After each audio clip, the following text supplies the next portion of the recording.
Shalom, jemaat yang dikasihi Tuhan.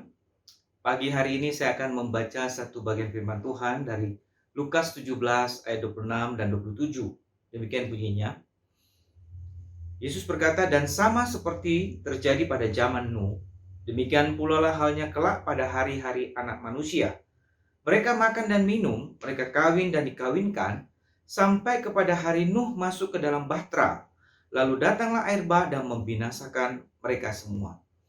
Saudara, pernahkah saudara mendengar perkataan orang yang berkata, "Mari kita menikmati hidup ini, karena hidup ini hanya singkat dan sekali saja, ya. Karena itu mari kita nikmati sepuasnya, sebab besok kita akan mati dan tidak ada lagi kesempatan." Nah, saudara tahukah saudara bahwa perkataan ini sebenarnya merupakan satu kutipan dari perkataan seorang filsuf Yunani kuno yang bernama Epikuros, ya, yang mengajarkan tentang ajaran yang disebut hedonisme. Yaitu hidup itu adalah untuk menikmati kesenangan yang sebanyak mungkin, setinggi mungkin. Karena hidup ini hanya satu kali, kemudian manusia akan mati dan musnah. Tidak ada apa-apa lagi.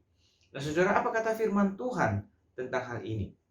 Saudara, dalam bagian ini, Tuhan Yesus memberi peringatan kepada kita, kepada manusia, ya, tentang cara hidup manusia pada akhir zaman, ya, yang ternyata makin menjauhi Tuhan, ya. Nah, saudara, Tuhan Yesus menggunakan manusia pada zaman Nuh sebagai contoh, sebagai perbandingan, ya, untuk kita melihat bagaimana keadaan manusia pada zaman ini juga, ya. Dan saudara, dikatakan pada zaman Nuh itu manusia itu hanya peduli dengan makan dan minum, kawin dan dikawinkan. Artinya mereka hanya fokus kepada hal yang jasmani, hal-hal yang bersifat sementara, sehingga mereka mengabaikan semua peringatan dari Tuhan, termasuk peringatan yang disampaikan oleh Nabi Nuh. Sampai kemudian Nabi Nuh masuk ke dalam bahtera dan kemudian akhirnya mereka dibinasakan. Apa yang Nabi Nuh sampaikan mereka tidak peduli. Bahkan mereka mengolok-olok dan mentertawakan peringatan yang disampaikan oleh Nabi Nuh. Nah, ini adalah gambaran tentang orang yang hidup pada zaman Nuh yang hanya fokus pada hal-hal yang bersifat sementara, keinginan daging mereka, hal-hal yang bersifat jasmani, dan mengabaikan hal-hal yang bersifat rohani. Saudara, pada zaman ini pun, ya, di mana kita hidup, ada kecenderungan yang serupa, di mana manusia hidup hanya peduli kepada hal-hal yang bersifat sementara, hal-hal yang duniawi, keinginan daging mereka, dan melupakan, mengabaikan hal-hal yang bersifat rohani. Saudara, melalui bagian firman Tuhan ini, Tuhan Yesus memberi peringatan kepada kita, supaya kita jangan berfokus hanya kepada hal-hal yang bersifat jasmani, yang sementara, ya. Tapi kita harus lebih peduli dengan perkara-perkara rohani yang mempunyai nilai yang lebih kekal.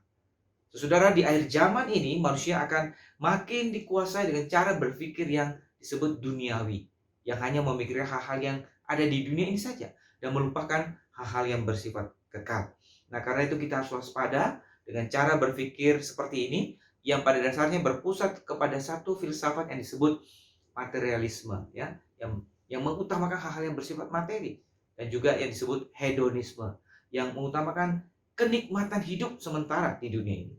Saudara, ingat firman Tuhan mengingatkan kita bahwa hal-hal yang bersifat materi itu terbatas manfaatnya. Walaupun tentu saja ada perlunya, ada gunanya, ada fungsinya, tapi terbatas manfaatnya.